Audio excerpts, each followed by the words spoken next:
자, 오늘 38장의 말씀은 이 성막이 거의 다가 다 건축이 되어지고 마무리되어지는 그 과정 속에서 이제 마지막 기록을 해 놓았던 것에 관한 이야기입니다. 우리가 이렇게 보면 단순하게 그냥 자제 목록을 기록해 놓고 누가 이랬다 이런 것을 보고한 것처럼 생각이 되지만 성경은 의미 없이 기록해 놓은 내용은 하나도 없습니다. 왜 그렇게 이름을 기록하고 자세하게 거기에 목록을 기록했을까? 자, 이것은 나름대로 하나님께서 우리에게 주시고자 하시는 그 메시지가 그 안에 있는 것입니다. 자, 오늘 성막을 건축하는 총 감독이 누구냐 하면 대제사장의 네 번째 아들인 그 이다말이에요. 실제적인 성막의 총책임자는 아론의 네 번째 아들 이다말이 총책임자이고 감독자입니다.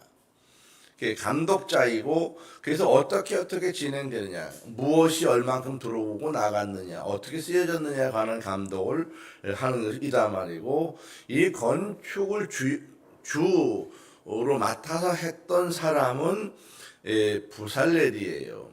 훌의 손자지요. 훌의 손자 부살렐이고, 건축의 실무를 담당했던 세세한 디테일한 것들을 담당했던 사람은 오홀리압입니다. 그래서 이렇게 일들을 잘 나누어서 하나님의 일들을 감당해 나갔는데, 자, 오늘 본문을 잘 보면 이 성막을 건축하고 마무리되어져 갈 때에 그러면 과연 이 사람들만 있었느냐? 그건 아닙니다. 그 안에서 수고하고 또 수없이 많이 물심양면으로 내어놓고 이렇게 저렇게 하나님께 드려진 손길들이 사실은 굉장히 많이 있다고 하는 것입니다. 자, 우리가 이 출애굽기를 읽으면 주로 누구에 대한 관심이 많느냐 하면 모세에 관한 관심이 사실은 제일 많아요. 주로 모세가 많은 일을 감당했기 때문에. 그런데 하나님께서는 모세라고 하는 사람 그 이름만을 기억하는 것은 아니라는 것입니다. 이 거룩한 성막이 광야 한복판에 아름답게 세워질 수 있었던 것은 바로 하나님의 영에 감동된 사람들이 묵묵하게 자기 자리에서 하나님의 일들을 최선을 다해서 바로 동역해온 손길들이 많았기 때문입니다. 그냥 저절로 되는 게 아니에요. 오늘 말씀을 통해서 하나님의 몸된 교회를 세워가기 위해서 우리에게 필요한 헌신의 모습들이 무엇이냐, 오늘 그것에 관한 초점을 가지고 보려고 하는 것입니다. 하나님은 특별히 이 성전을 건축해 나가거나 하나님의 교회 일을 해 나갈 때에 결과만을 중요시 여기시는 것은 아니라는 거예요. 사람들은 결과가 중요해. 결과가 굉장히 중요하게 여기는데, 하나님은 사실은 결과도 결과지만은 더 중요하게 여기시는 것은 바로 과정입니다. 이 과정이 어떻게 되느냐, 이 과정 속에서 그 사람이 어떤 마음을 가지고 일을 했느냐, 이거예요. 또 얼마나 철저하게 명확하게 일을 했느냐, 또 얼마나 철저하게 충성했느냐, 또 얼마나 철저하게 정직하게 하나님의 일들을 감당했느냐. 하나님께서 아주 디테일하고 세심하게 보시는 것이 또 뭐가 있느냐 하면 마음 씀씀이에요. 그 사람의 마음 씀씀이는 뭐냐, 그 마음의 요동은 어떻게 쳤느냐, 그런 것입니다. 하나님은 바로 그 하나님의 일을 감당할 때에 그 마음 씀씀이에 대한 관심이 굉장히 많으세요. 왜 그러냐 하면 하나님은 능력이 많으시기 때문에 그래요. 우리는 늘 능력이 부족하기 때문에 뭐가 중요해요? 결과가 중요해요. 근데 하나님 능력이 많으시기 때문에 결과는 그렇게 중요하지 않아. 누구든지 어떻게든지 하나님 마음대로 하실 수 있어. 중요한 거는 그 하나님의 은혜를 받은 사람이 하나님의 사명을 가진 그 사명감을 가지고 하나님 앞에서 어떤 마음의 씀씀이를 가지고 일에 갔느냐 그거예요. 그것이 하나님이 보시는 아주 중요한 초점입니다. 자, 오늘 본문을 통해서 이렇게 하나님의 일을 맡은 사람이 헌신할 때에 그 헌신자의 모습은 어떤 모습이어야 되느냐에 관한 말씀을 나누려고 합니다. 첫 번째는 맡겨진 것을 명확하게 관리하기를 원하시는 것입니다. 아주 명확하게 관리하기 원하시는 거예요. 성막 건축에 사용된 재료들을 명확하게 계산하고 기록해 놓았습니다. 모세는 하나님의 일을 한다는 이유로 대충 처리하거나 또는 그냥 되는 대로 되면 그렇게 일을 하게 하지 않았습니다. 오히려 하나님 앞에 서서 한 가지 철저하게 계산을 하고 철저하게 기록하고 철저하게 관리해 나간 것입니다. 이 성막을 건축할 때에 소요된 내용들을 보니까 금, 은, 동 이런 것들이 중요하게 쓰였는데 금이 얼마만큼 쓰였냐면 29달란트 730세겔이 쓰였습니다. 그 290달란트, 29달란트 730세겔이 도대체 양이 얼마나 되냐? 지금으로 따졌더니 1톤이에요. 금이 1톤. 그럼 성막의 크기가 얼마네요? 길이가 50m, 25m, 폭이. 우리 교회보다 조금 더 클까? 그 정도 되는 거예요. 성막이 그 정도 됩니다. 우리 교회가 비슷해요. 이 성막하고 비슷해요. 거의 다. 그 다음에 이 강대상이 그 지성소 안에는 법계 크기하고 비슷해요. 이 크기가. 보시기에, 이 정도 되는구나. 이렇게. 그럼 성소와 지성소는 어떻게 갈라지느냐? 비슷해요. 여기 기둥으로 이렇게 자르면 지성소. 여기서 잘라서 저쪽은 성소. 이 정도 거의 맞아요. 비슷하게 맞아요. 신기하게. 자, 그렇게 되는 이제 성막을 건축하는데 금이 1톤이 들어갔다. 1톤. 금이 1톤. 여러분들은 한 돈이냐, 두 돈이냐. 한 돈이 몇 그램이에요? 3.75g이죠. 사실 그거 별것도 아닌데 옛날 어른들은 닷돈이야. 막 그걸 목에 걸고 그러지 않아요. 그 노인정에 와가지고 우리 아들이 해줬어. 막 자랑하고 막 그러지 않아요. 하나님의 성막을 건축할 때 1톤 막 1톤, 1톤. 대단하지 않아요? 올해인가 작년인가 태국에 가서 보니까 그 태국에 왕궁도 있고 절도 있고 그런데 가보면은 금을 그렇게 많이 발라놨어요. 금을 얼마나 발라놨나 몰라요. 그래서 우리는 저 금을 도대체 어떻게 바를까? 그랬더니 바르는 방법이 있더라고 보니까 칠을 하는 방법도 있고 얇그 금을 이렇게 붙이는 방법도 있어요. 그게 걱정했지. 그럼 사람들이 저거 팍팍 긁어가면 어떡하냐.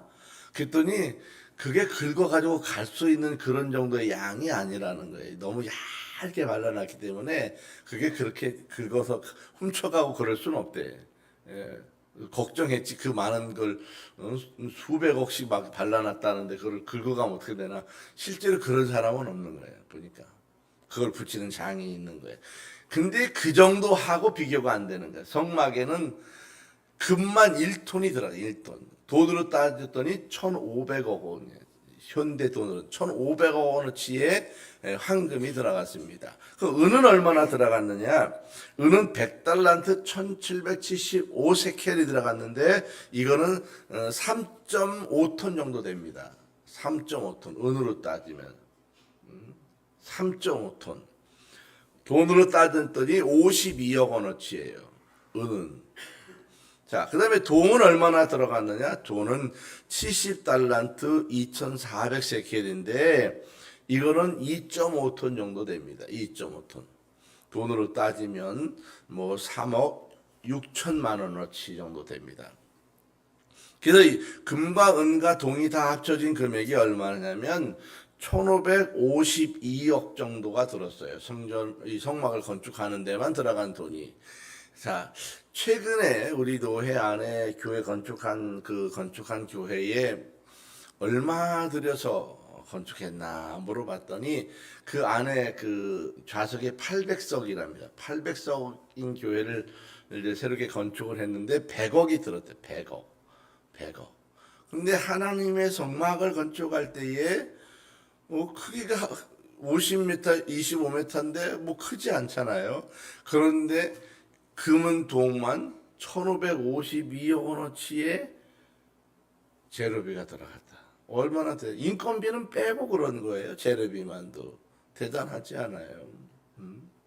자, 하나님의 나라 일을 맡은 사람은 하나님의 일을 해나갈 때에 열심히 하는 일도 중요하지만은 더 중요한 건 뭐냐면 책임 있는 명확한 관리가 더 중요한 거예요.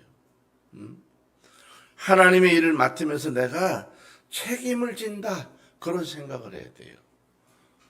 시간이 있으면 하고, 시간이 없으면 안 하고, 시간이 되면 하고, 시간이 되면 안 하고, 시간이 있으면 오고, 시간이 없으면 안 오고, 그런 것이 아니고, 내가 맡았으면 그것을 책임있게 관리하는 거예요.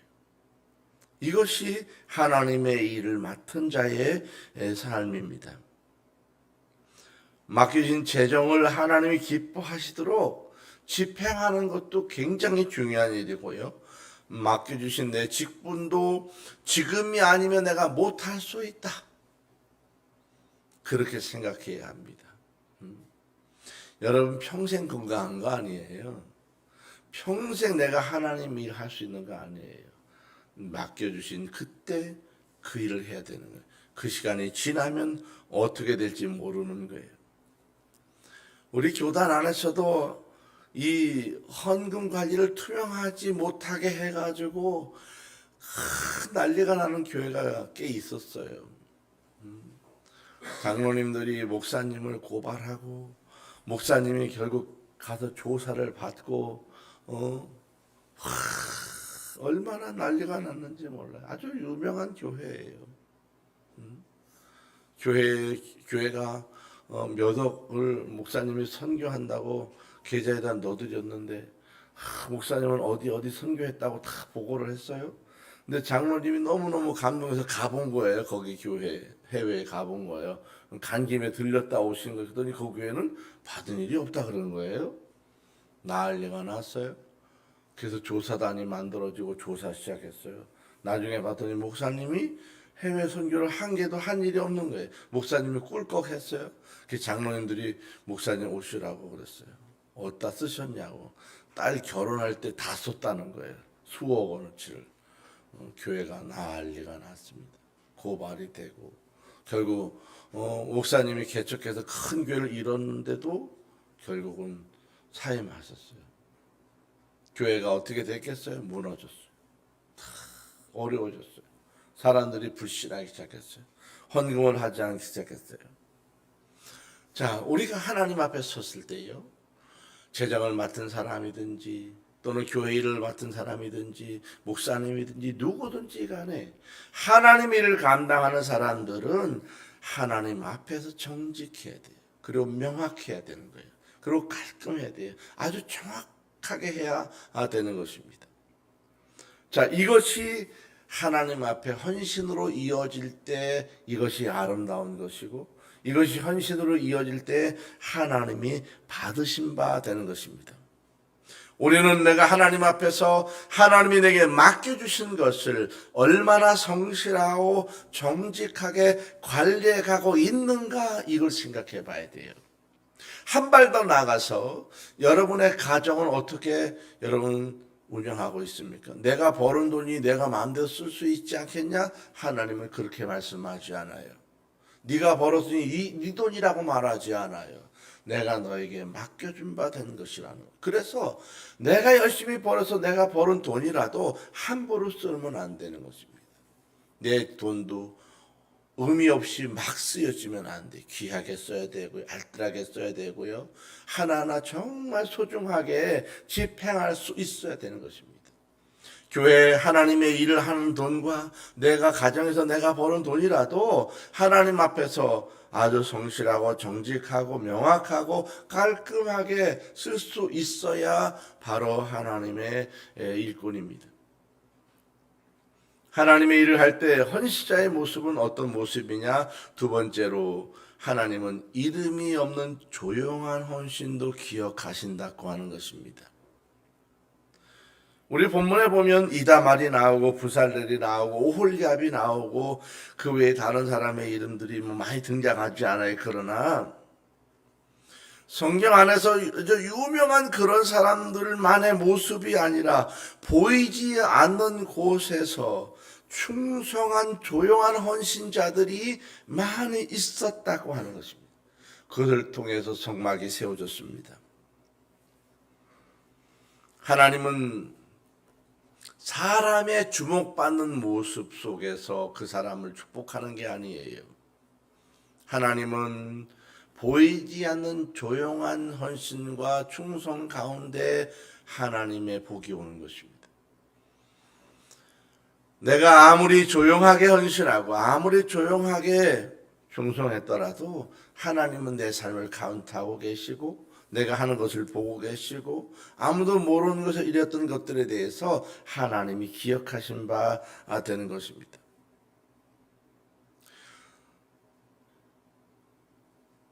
교회 안에서 한동안은 무엇이 유행했느냐 하면 북한의 우상화 정책이라고 하는 것이 유행했습니다. 그게 뭐냐면 이 북한은 김정일, 김정은 뭐 이렇게 쭉 대를 이어오면서 우상화 정책이라고 하는 걸 많이 썼어요. 그래서 백두혈통 이런 걸 강조하고 그들이 대단한 일을 했다고 하는 것을 막 찬양하고 강조하고 그게 사람들에게 막 우상화시키는 거예요. 이게 우상화 정책인데 그것을 통해서 나라를 확 휘어잡으려고 하는 그런 정책을 썼던 것입니다. 근데 이러한 것들이 어디에 들어왔었느냐 하면 교회 안에 들어왔었어요. 그래서 교회 안에서 누구를 띄우냐면 담임 목사님을 막 띄우는 거예요. 우리 목사님은 대단해. 우리 목사님 굉장해. 그래서 이단들이 한동안 굉장히 이 정책을 많이 활용했어요. 그래서 이단들의 그 모습을 보면 하얀 양복을 잘 입어요. 보통 사람은 못 입어요. 입겠어요? 하얀 양복을 못 입지 그거. 하얀 구두, 하얀 양복 이런 거. 이 보통 목사님들은 주로 블루 컬러, 진한 블루색이거나 아니면 검은색 계열이나 쥐색이나 이런 그 때를 타도 잘 모르는 그런 색깔을 입지 하얀 거를 입는 사람이 사실은 한 명도 없다고요. 근데 이단들은 거의 하얀 걸 잘 입어요. 왜냐하면 우상화 정책을 쓰는 거예요. 그들 보니까 우리 목사님의 비둘기가 날아가고 있다고 이런 헛소리나 하고 막 그게 우상화 정책이에요. 근데 이러한 모습을 보니까 막 그 이단들이 부흥한단 말이에요. 그러니까 교회도 은근히 그런 걸 하는 교회들이 생겨났어요.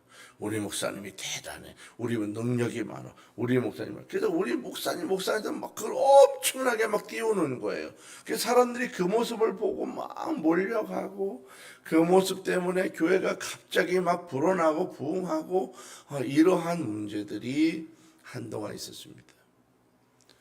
근데 하나님은 여러분 절대 그것으로 성공하게 하지 않으십니다. 하나님은 얼마나 많은 성과를 냈느냐, 얼마나 많은 사람들이 모였느냐, 얼마나 많은 돈을 거두었느냐 이런 데 관심이 있는 게 아니에요. 하나님은 능력이 많으시기 때문에 이 땅에 필요한 것은 얼마든지 마음대로 만들어내실 수 있어요. 하나님이 만약에 째째한 하나님이라고 생각해봐요. 목이 마르다고 막 난리를 칠 때 물이 나와도 쫄쫄쫄쫄쫄쫄 나와서 그냥 받아서 겨우 먹게 했을 거라고. 그런데 출애굽기에 보면 목이 마르다고 할 때에 모세가 반석을 치니까 어떻게 됐어요? 반석이 쪼개지면서 물이 솟아나왔는데 그 물이 어느 정도냐 하면 시내를 흘러갈 만큼의 물이 흘러가는 거예요. 왜? 그래야 먹고 동물을 먹이고 빨래도 하고 생활용수를 쓸 수 있는 거예요. 하나님의 능력은 무한하시기 때문에 내가 얼마나 많은 걸 해냈느냐에 관한 것은 관심이 없어요. 그 관심은 누가 있는 거예요? 내가 있는 거예요, 사람이. 우리는 하나님 앞에서 보여드려야 될 게 뭐냐면 내 마음 씀씀이라고. 내가 어떻게 하나님 앞에 어떤 모습으로 어떤 마음으로 섰느냐가 중요한 것이지 내가 얼마나 대단한 성과를 이루어냈느냐 이것은 그렇게 중요한 문제가 아니라는 거예요. 하나님은 나를 통해서 대단한 일을 이루시려고 하는 것이 아니라 내게 기회를 주셔서 나를 통해서 하나님의 일하는 것을 드러나게 하시고 그 사람에게 복을 주기 위해서 기회를 허락하신다고 하는 것입니다. 그래서 하나님 앞에 내가 헌신자로 섰다고 하면 제일 중요한 게 뭐냐면 마음 씀씀이에요. 보이지 않는 헌신. 내가 보이지 않는 곳에서라도 조용하게 하나님의 일들을 이뤄나가는 것, 그것을 하나님께서 세심하시게 보고 계시다고 하는 것입니다. 우리가 성전을, 교회를 지나갈 때 떨어지는 작은 휴지 조각 하나도 조용히 주워서 내가 휴통에 버릴 수 있는 그 마음, 그거 하나라도 하나님은 세심하게 보는 거예요. 하나님은 카운트하십니다. 보십니다. 어느 권사님이 교회에 예배가 되기 전에 일찍 와요. 새벽같이 일찍 와요. 권사님이 와셔서 매일같이 딱 오면 첫 번째 하는 게 뭐냐면 의자 줄을 맞추는 거예요. 우리 목사님이 세심해갖고 의자 줄이 삐뚤으면 되게 스트레스 받아 하시는 것 같은데 벌써 목사님 성격을 알고 줄을 쫙 맞추는 거예요. 일찍 와가지고 쫙 맞추는, 간격도 맞추고 다 맞추는 거예요. 그리고 혹시 뭐 흐트러지지 않았나 쫙 보고 이것저것 물도 주고 가꾸고 이것저것 다 일찍 와서 세팅을 하시는 거예요. 이 일을 권사님이 20년이나 했어. 근데 아무도 이 권사님이 일찍 와서 하는지 잘 몰라. 목사님은 늘 보고 아는 거예요. 그 목사님 물어봤어요. 권사님 그렇게 일찍 와서 그렇게 오랫동안 어떻게 그 일을 하시냐고. 그렇게 목사님 물어보니까 이 권사 하는 말이 그거예요. 사람들은 난 몰라도 돼요. 하나님이 나 보시면 돼요. 이거예요. 이 고백 하나. 이거 하고 끊임없이 그 일을 하는 것입니다. 우리는 사람의 인정을 기다리는 거예요. 그러나 이것은 충성된 사람의 모습이 아닙니다. 하나님의 기억하심을 바라보고 섬기는 것, 그것이 우리가 살아가야 될 헌신자의 모습입니다. 세 번째로 하나님의 일을 할 때 헌신자의 모습은 어떤 모습이냐? 바로 하나님이 각 사람에게 나누어 주신 은사를 통해서 일하신다고 하는 것입니다. 부살렐은 제작을 맡았어요. 세심한 제작을 맡았어요. 오홀리압은 조각을 맡았어요. 조각. 그 다음에 수를 놓는 걸 맡았어요. 자, 두 사람은 다른 은사를 가졌습니다. 하나님은 그 다양함을 통해서 성막을 완성해 가셨습니다. 하나님께서 일하시는 방법은 한 사람의 뛰어난 것을 쓰는 것이 아니라 하나님이 필요한 일을 위해서 은사를 그 사람에게 주고 준 그 은사를 통해서 다양하게 일하게 하시는 것입니다. 이것이 하나님의 방법입니다. 하나님의 나라는 얼마나 잘하느냐, 얼마나 대단하냐, 얼마나 최고의 기술을 가졌느냐, 이런 걸 따지는 하나님이 아니에요. 얼마나 조화로운 다양성이 있느냐, 그걸 보는 거예요. 얼마나 조화롭게 일하느냐. 하나님은 누가 1등이냐, 누가 최고냐, 이것이 아닙니다. 누가 조화로우면서 다양하게 일해 가느냐, 다양성이 있어야 되는 거예요. 다양성. 교회는 다양성이 필요해요. 이것을 위해서 하나님께서 은사를 다르게 주는 거예요. 다 다르게 주는 거예요. 똑같은 은사를 주는 게 아니에요. 어떤 사람은 물질의 은사를 받은 사람은 물질이 막 불어나요. 그런데 그 불어날 때 잘 관리해야 돼요. 내 건 줄 알고 쥔 사람은 얼마 있다 놓치게 돼요. 그걸 통해서 하나님의 다양성을 위해서 일하는 거예요. 지혜가 있는 사람은 지혜를 가지고 하나님이 일하는 거예요. 하나님은 교회 안에서 나름대로의 다양한 은사들을 주시는 것입니다. 왜 다양한 은사를 주느냐? 다양하게 하나님의 일을 감당하게 하시려고 하는 것입니다. 자, 우리가 유대인들이 전 세계에서 굉장히 잘 산다고 이야기해요. 왜 잘 사느냐 하면 하나님께서 선택한 민족이면서 또 아브라함에게 어마어마한 그런 부의 약속을 하셨기 때문에 그 후대의 민족들이 잘 사는 것입니다. 약속받은 민족이에요. 그리고 그 약속을 굳건히 믿어요. 자, 그런데 이 유대인들이 실수한 것은 뭐냐 하면 하나님을 섬길 때에 어디까지 섬겨야 되느냐 하면 아들 예수 그리스도를 통해서 이 땅을 구원하시려고 하시는 구원의 은총까지 이어졌어야 되는데 유대인들은 누구를 받아들이지 않았어요? 그리스도를 받아들이지 않았어요. 그래서 유대인들은 하나님을 믿는 사람은 분명한데 그리스도의 구원은 받아들이지 않아요. 이들은 아직도 메시아가 없어. 예수님은 메시아가 아니야. 그냥 선지자일 뿐이에요. 그래서 하나님께서 이 유대인들을 어떻게 했느냐? 전 세계를 그냥 흩어버리는 거예요. 흩어버려. 왜냐하면 이스라엘 백성들이 살아가는 이스라엘 땅에 그들이 계속 살아가야 될 이유가 없는 거예요. 흩어버렸어요. 그래서 전 세계에 흩어져서 대가를 치렀어요. 얼마나 많은 고난을 받고 얼마나 많은 고통을 당하고 얼마나 많은 학살을 당하고 얼마나 많은 미움을 당했느냐는 거예요. 자, 그런데도 이 사람들은 유대인들이 전 세계 어디든지 모이면 그들이 반드시 공동체를 형성합니다. 모여서 다 형성해요. 그리고 첫 번째 하는 일이 뭐냐면 회당을 세워. 회당을 반드시 세우고 랍비를 모셔와요. 성경 선생님을 모셔와요. 그리고 그곳에서 이제 아이들이 이제 젖을 떼기 시작하면 바로 글을 읽히고 말을 하게 해서 성경을 가르칩니다. 그리고 결혼한 부부가 있으면 무조건 1년 동안 직장을 쉬라고 그래요. 그리고 1년 내내 남자는 회당에 와서 아침부터 저녁 때까지 성경만 배워요. 성경만 읽고 성경만 배워요. 이들이 하는 일입니다. 그럼 그동안 이들은 어떻게 사느냐? 공동체가 돈을 걷어서 그 가정에 줘요. 1년 동안 살아가도록. 그리고 1년 동안 아기도 낳고 하나님의 가정을 이루어갈 수 있는 말씀의 준비를 하라고 하는 거예요. 대단하지요? 그리고 공동체 이룹니다. 그리고 이들이 공동체 이루어갈 때에 아주 다양성을 중요시 여기는 것 중에 하나가 뭐냐 하면 어떤 가게를 하나 열으면은 절대 그들은 같은 업종을 옆에 내지 않아요. 이 사람이 빵가게를 냈잖아요. 그러면 옆에다 또 다른 빵가게를 내지 않아요. 우리나라는 어때요? 커피숍을 내서 잘 되면 바로 며칠이 안 가서 옆에 또 커피숍이 생겨. 그렇지 않아요? 제가 이 교회 근처에 보면요. 이 다른 교회 권사님이 하는 큰 식당이 하나 생겨서 잘 됐는데 어느 날 보니까 요 옆에 고깃집이 생겨서 그 집이 또 망했대. 또 리모델링하고 다 뜯어내고 바꿨어. 또 옆에서 또 뭐가 또 생겼대. 맨날 이렇게 어려워지는 거예요. 근데 유대인들은 절대 그렇게 안 해요.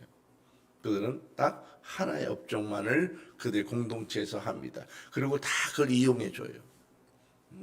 같이 그 이용해서 그들이 일어날 수 있도록 해주는 건 잘하는 거예요. 자, 이 유대인들이 배운 것은 바로 하나님으로부터 다양성과 조화로움을 배운 거예요. 한국 사람들은요, 뭐에 뛰어나냐 하면 모방에 뛰어난 사람이에요. 한국 사람들은. 그래서 눈썰미가 대단해요. 진짜 대단합니다. 지나가다 쓱 옆으로 받아와서 만들어내는 거예요. 이 한국 사람이에요. 전 세계로. 여러분 잘 모르시죠? 그런지. 한국 사람은 그런 특별한 기질이 있어요. 전 세계적으로 항공기 엔진을 만드는 나라가 드물거든요. 항공기 엔진을 만드는 나라가 거의 없어요. 실제로는. 몇 나라밖에 없는데 우리나라는 항공기 엔진을 만들 수 있는 나라예요. 보통 항공기 엔진을 만든다고 하는 건 굉장한 것입니다. 굉장한 실력을 갖춘 건데 그게 뭐 2600도 막 이렇게 나가는데 어떤 쇠든지 다 녹거든요. 근데 그게 안 녹고 그것을 비행기가 뿜어서 제트기를 만들고 다 하는 건데 그런 기술을 가졌다고요. 근데 누가 가르쳐 줬느냐? 아니, 가서 눈썰미로 봐서 보고 배운 거예요. 대단한 민족이에요. 대단한 민족. 보세요. 앞으로 10년 내에 우리나라가 전 세계 3위권 안에 아마 경제로 들어갈 겁니다. 틀림없이. 보세요. 우리나라 경제가 대단해지지. 안 믿어지시나 봐. 그러게 된다니까요. 하나님께서 이 나라를 축복하는 이유 중에 하나는 바로 선교하는 민족이기 때문에 그래요. 전 세계적으로 선교를 제일 잘하는 미국인데 그 다음에 우리가 2위였었거든요. 근데 이게 코로나 IMF 이런 걸 겪으면서 지금 6위 정도로 밀려났어요. 6위 정도로 선교 대국에서 밀려났어요. 조금 위태하긴 한데 그래도 선교를 꿋꿋이 해야 됩니다. 선교하는 사람, 선교하는 교회, 선교하는 사람 그 가정들이 후대에 보면 특별히 복을 받아요. 선교를 잘해야 돼요. 아주 좋을 만큼 선교를 꿋꿋이 해야 돼요. 지난번에 이 다산에 있는 베델 교회 목사님을 만났는데 목사님이 하는 말이 아우 교회가 참 크게 부흥하고 잘했네요. 했더니 우리는 개척하면서 끊임없이 교회가 선교했다는 거예요. 선교를 많이 하시는데 지난번에 태국에 갔다 오지 않았어요, 우리 교회가? 거기 있는 센터도 다 그 교회가 지은 거예요.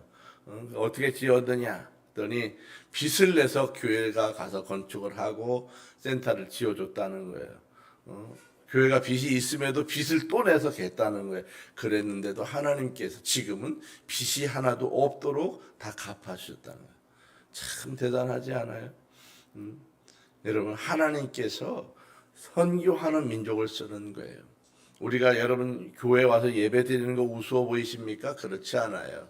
그들을 통해서 하나님의 다양성을 세상에 이루시는 거예요. 하나님께서 예배하는 그 사람과 하나님의 일을 감당하는 그 사람을 통해서 이 세상의 다양한 것을 이루시고 세상을 조화롭게 이끌어갈 만한 지혜를 그 후손들에게 주시는 줄로 믿습니다. 여러분 그렇게 살아가는 거예요. 자, 어저께 제가 잘 아는 남자 집사님이 왔어요. 제가 뭘 좀 갖다 달라고 그래서 이제 찾아오셨는데 뭐 이것저것 이야기를 많이 하면서 목사님 요새 제가 우울증이 왔어요. 그래요. 이제 50 뭐 한 3살 정도 되셨는데 우울증이 왔어요. 우울증이 어떠세요? 했더니 자꾸 눈물이 난대요. 때가 된 거예요. 눈물이 날 때가. 그래서 그냥 앉았으면 눈물이 자꾸 난대. 운전해도 눈물이 나고. 그래서 어떻게 하세요? 했더니 우울증이 생기면 무조건 교회를 간대요. 교회 가서 가만히 앉아 있다가 간대 집에 매일같이.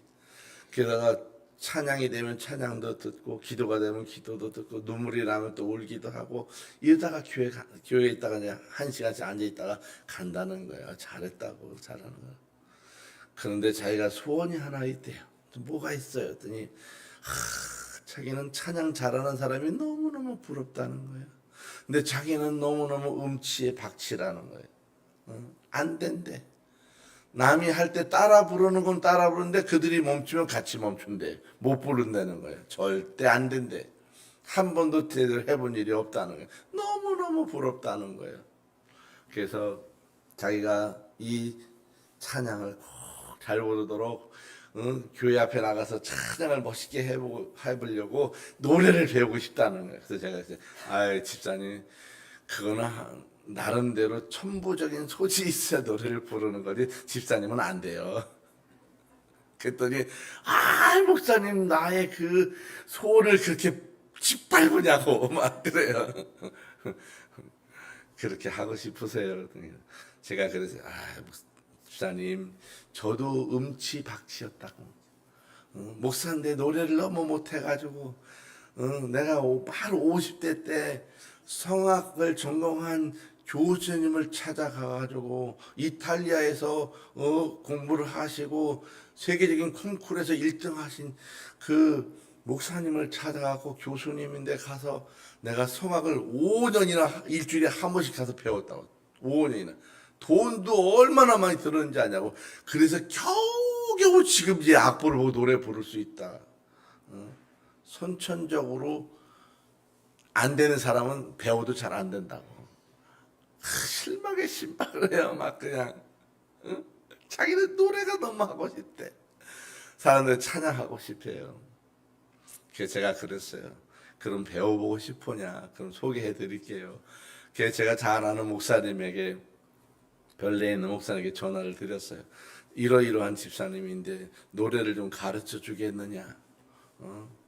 아주 극심한 음치박치인데 가능하겠냐? 나는 그런 게 전문입니다. 그러는 거예요. 그래서 소개를 해드렸어요. 전화번호 배워보라고. 그럼 사례면 어떻게 할까요? 그런 염려하지 말고 그냥 오시라고. 그거 안 줘도 된다고 막 그래요. 제가 그 집사님과 그렇게 하면 안 된다고. 반드시 얼마씩 드려요. 원래 이거 강사료가 비싸다고. 근데 얼마씩 잘해서 인사하십시오.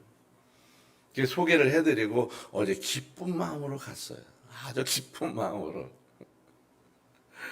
제가 그걸 보면서 그래, 얼마나 깨꼬리 같은 목소리로 아름답게 그냥 대단한 성악가처럼 해야지 하나님 받으시겠나. 그게 아니에요. 못하면 어때? 틀리면 어때? 할 수 있으면 내게 주어진 그 마음, 그거 갖고 하는 거예요. 하나님이 그거 받으시는 것이지. 응?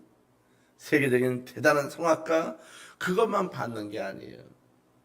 저는 요즘에 한국 교회를 보면서 걱정하는 게 많아요. 예배 때마다 사람들이 무엇에 대해서 많은 갈구가 있냐면 교회 예배에 왔을 때 쇼를 요구하는 게 많아요.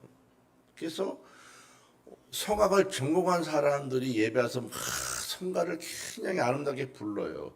근데 그거 한 번 할 때마다 한 100만 원씩 준단 말이에요. 그분들에게. 교회가 큰 교회는 100만 원이 별거 아니야. 왜 그 안에는 11조를 1000만 원씩 하는 사람도 많기 때문에 그거 예배 때마다 하루에 100만 원 주는 거 별것도 아니에요. 하루에 3타임 4타임이나 노래 부를 때 100만 원 주는 거예요. 그분 와서. 그분은 노래를 찬양을 한번 불러주기 위해서 예배 온 거예요. 굉장히 은혜롭게 부르지요. 다 은혜를 받아요. 그러면 전공자가 없는 교회는 어떻게 찬양하겠어요? 하나님은 얼마나 대단한 아름다운 목소리로 드렸느냐에 거기에 초점이 있는 게 아니에요. 얼마나 하나님 앞에 마음을 다해서 내가 헌신했느냐, 그거예요. 우리 교회 우리 반주하는 권사님들 보면 너무 감사해.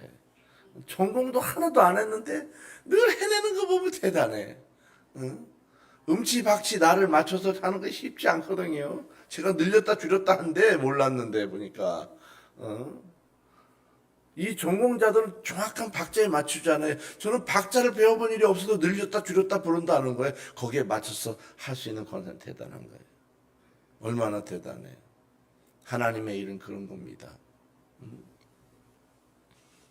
저 시골에서 할머니들 함께 예배 드리는데 그 할머니 음이 맞겠어요? 안 맞아요. 어느 교회 가면 타령 부르듯이 노래를 하는 경우도 많다고요. 그래도 은혜로운 거예요. 하나님은 얼마나 대단한 실력을 갖췄느냐의 문제가 아니라 얼마나 내게 주신 은혜 가지고 은사 가지고 내게 주신 것에 대해서 헌신했느냐, 그것에 관한 이야기를 하는 것입니다. 여러분, 잘못하면 어떻습니까? 음식을 잘못하면 어때요? 꾸준히 하는 게 중요한 거예요. 노래를 잘못하면 어때요? 내가 드릴 수 있을 때 잘 찬양하면 되는 것입니다.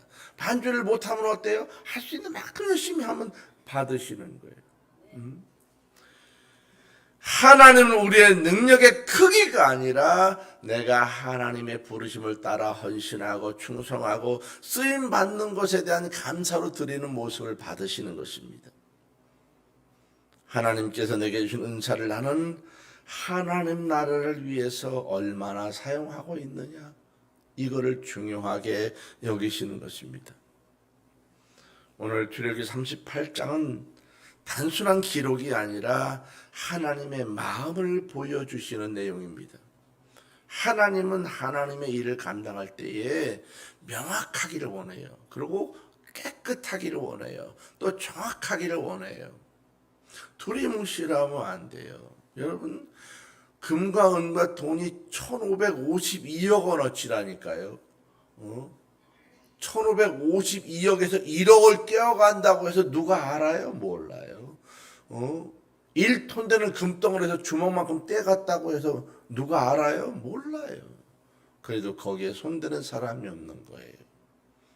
그만큼 하나님 앞에 깔끔하고 정직하게 명확하게 했다고 하는 것입니다. 이것이 하나님이 바라시는 거예요. 여러분, 돈 많다고 막 쓰지 마세요. 하나님이 기뻐하지 않아요. 돈 많다고 쓰는 걸 내 돈인지 아는 거예요. 여러분, 하나님 앞에 겸손하게 살아가야 하는 거예요. 가진 것이 많아도 없는 자처럼 살아가야 되는 거예요. 하나님은 조용한 헌신도 받으시고 기억한다는 것입니다. 굉장한 것을 해야만 받으시는 게 아니에요. 아주 조용한 곳에서 아주 작은 일에 내가 헌신해도 하나님은 그것을 보시는 것입니다. 우리는 하나님의 다양한 은사를 통해서 일해야 합니다. 내가 가지고 있는 거 별거 아니에요. 그런데 하나님 그걸 쓰시는 거예요. 대단한 거 아니라도 괜찮아요. 그걸 쓰시는 거예요. 사랑하는 우리 월드교회 성도 여러분, 저는 지난주에 두 분이 돌아가셨다는 이야기를 들었습니다. 우리 한 번은 우리 오건사님 언니가 몸이 안 좋으셔서 교회 오셨어요. 아이고, 참 안타깝지요. 예배를 들으시고, 아이고, 식사하고 가시면 좋겠는데, 예배 드리기 힘드셔서 얼른 집에 가셨어요.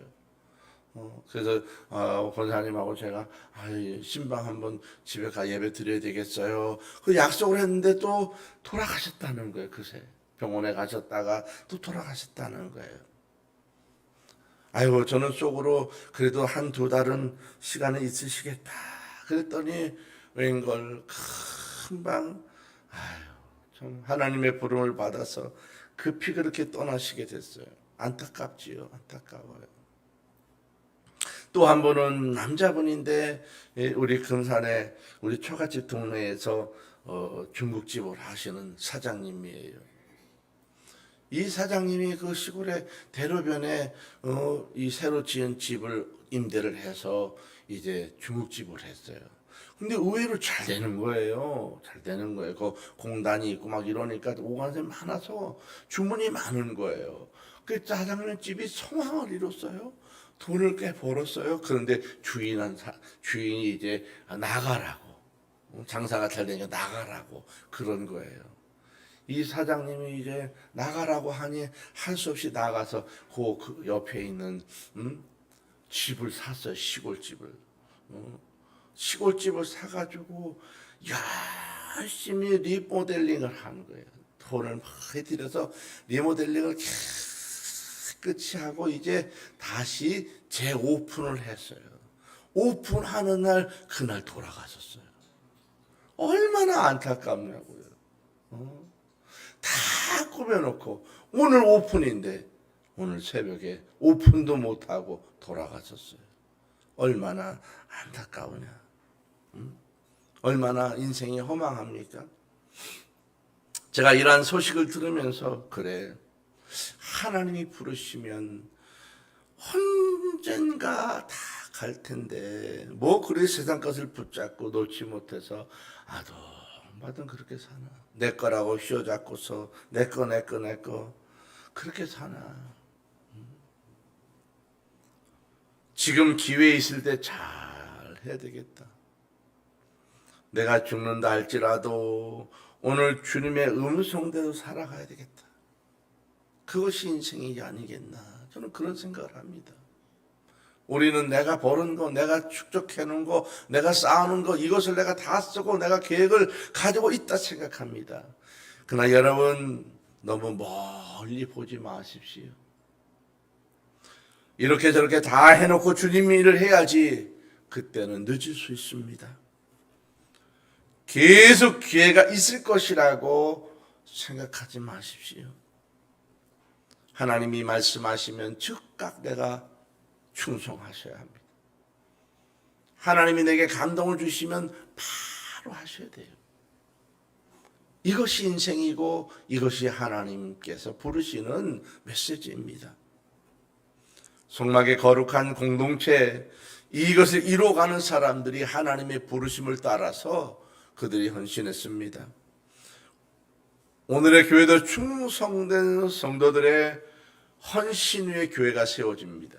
그 헌신을 통해서 하나님의 일을 이루시고 그 헌신을 통해서 하나님은 그 가문을 바꿔가기 원하시는 거예요. 제가 성경을 읽으면 읽을수록 무엇에 관한 예가 강렬하게 오냐면 하나님은 반드시 가문을 쓰기 원하신다는 거예요. 특별한 개인 하나를 딱 쓰기 원하시는 게 아니에요. 반드시 하나님은 가문을 쓰기 원하시는 거예요. 그러면 내가 해야 될 일이 뭐냐면 하나님의 축복의 역사가 물처럼 내 가문에 흘러가게 만들어 가야 되는, 이것을 단절하는 사람은 복이 끊어지는 거예요. 흘러가게 해야 됩니다. 나를 통해서 흘러가게 해야 돼요. 반드시 흘러가게 해야 돼요. 내 후대에 이어지도록, 내 자녀에게 또 그렇게 일할 수 있도록. 이 시대에 수없이 많은 교회의 임직자들의 자녀들이 신앙에서 멀어져 가는 사람 많아요. 하나님의 축복이 끊어지고 멈춰버리고 닫혀버리는 거예요. 다시 여는 건 굉장히 어려워요. 자연스럽게 흘러가게 하셔야 됩니다. 우리의 월드교회 성도 여러분, 하나님의 축복이 여러분 가문에 끊임없이 흘러가도록 여러분 조용하게 헌신하십시오. 그 모습을 자녀들이 보게 하십시오. 내가 하나님 앞에 드리는 마음 씀씀이를 아이들이 볼 수 있도록 표시하시고 볼 수 있도록 행동하시고 볼 수 있도록 나타내셔야 됩니다. 그러면 아이들이 보고 배우고요. 그리고 어느 날 내가 하나님 앞에서 그 아이들 그렇게 살아가요. 그것이 가문에 이루어 흘러갈 때 하나님은 여러분과 후대를 통해서 이 땅을 변화시키고 하나님의 나라를 확장하고 하나님 놀랍고 크신 은총을 계속하여 부어 나가시게 될 줄로 믿습니다.